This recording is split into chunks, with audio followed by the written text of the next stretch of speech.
ces photos sont pour moi un répertoire historique.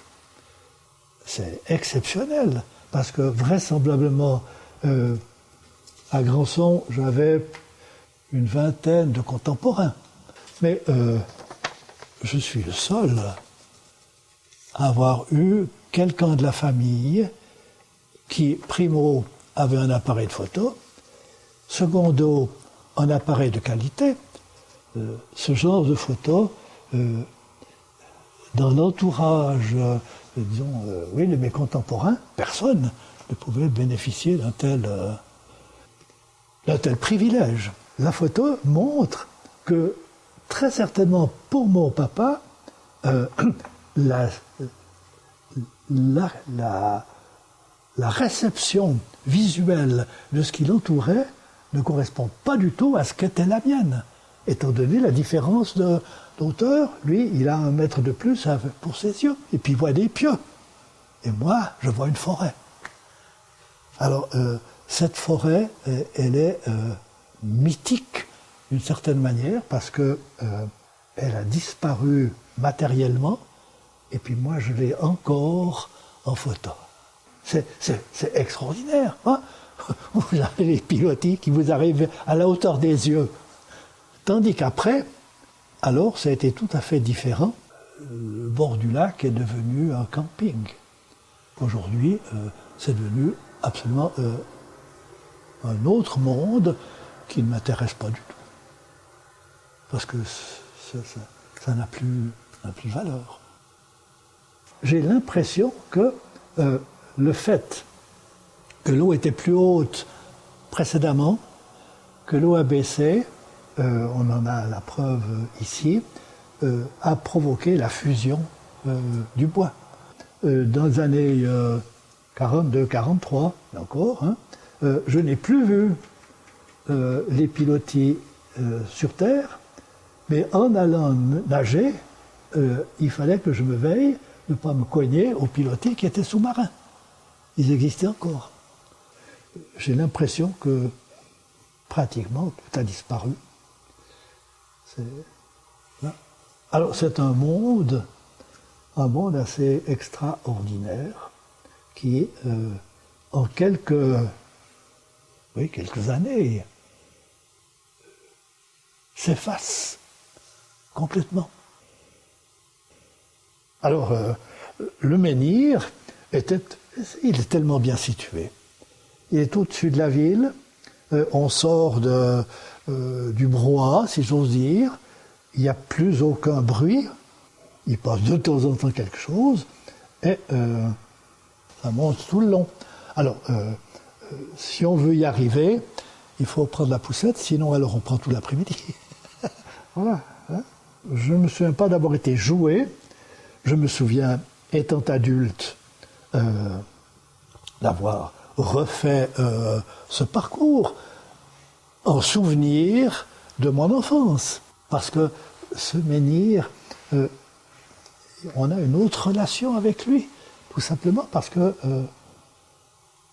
est à Grandson, et que moi j'y suis né, et que nous avons ainsi avec ma sœur, elle est peut-être, je ne sais pas, 30 fois, 50 fois, 100 fois, jusqu'à se menhir en promenade. Et on pourrait trouver encore d'autres photos qui montrent que c'est pas une exception. Parce que quand on est là, on a une très belle vue. Et on voit le château, non pas qui rabaisse, mais on monte plus haut que le château, donc on le voit d'une manière tout à fait différente que quand on est à son pied. Et depuis lors, on continue, et puis, qu'est-ce qu'il faut dire, 400 mètres avant d'arriver là, il y a une petite baraque de rien du tout, là, mais qui a un chapiteau, peut-être roman, peut-être un peu plus récent, qui vient en coin, et que j'ai toujours admiré, dont jamais personne n'a parlé, et qui ouvre tout à coup l'esprit sur des choses qu'on ne voit pas, qui sont dans le temps passé, et puis que ce chapiteau est en train de vous révéler, si j'ose dire, muet, absolument muet. Vous passez, vous arrêtez pour le regarder, puis vous continuez, et puis vous arrivez au menhir. Qu'est-ce que c'est? C'est un caillou? Non, c'est pas un caillou. C'est un rocher? Non, c'est pas un rocher. Alors, vous me direz, c'est un bloc erratique. C'est possible, je ne sais pas. Mais si vous me dites ça, vous quittez le domaine de la réflexion profonde. Vous faites de quelque chose d'intellectuel, hein, scientifique, tac, tac, tac, tac, donc ça arrive à ce résultat. Non, ça, c'est autre chose. Et puis, vous mettez votre main contre, c'est assez lisse, c'est pas rugueux. Puis, vous vous sentez tout petit. Je pense que même les grandes personnes doivent se sentir, si elles ont suffisamment d'intelligence intérieure pour découvrir la relation entre cette pierre dressée et puis moi. Qu'est-ce que je suis? Qu'est-ce qui s'est passé pour que quelqu'un dresse cette pierre? Pourquoi est-ce qu'il est là? Et puis quand je dis pourquoi, on peut aussi dire pourquoi? Dans quel but? Puis vous ne savez pas quelle réponse donner. Donc vous restez devant un mystère. Vous êtes entouré d'une nature qui vraisemblablement a changé au cours des millénaires, et puis qui aujourd'hui est à peu près le même que du temps de ceux qui ont dressé ce mégalithe ou de ceux qui ont planté ces pilotis. Donc, malgré le temps qui passe, les montagnes qui vous entourent sont les mêmes que ceux de ces gens-là.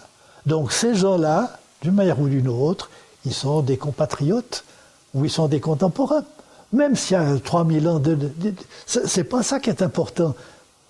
Vous vivez à cause des pilotis ou à cause du menhir avec des éléments qui vous transportent dans le temps et qui fait que finalement, qu'est-ce que c'est que 4000 ans ou 3000 ans ou 2000 ans?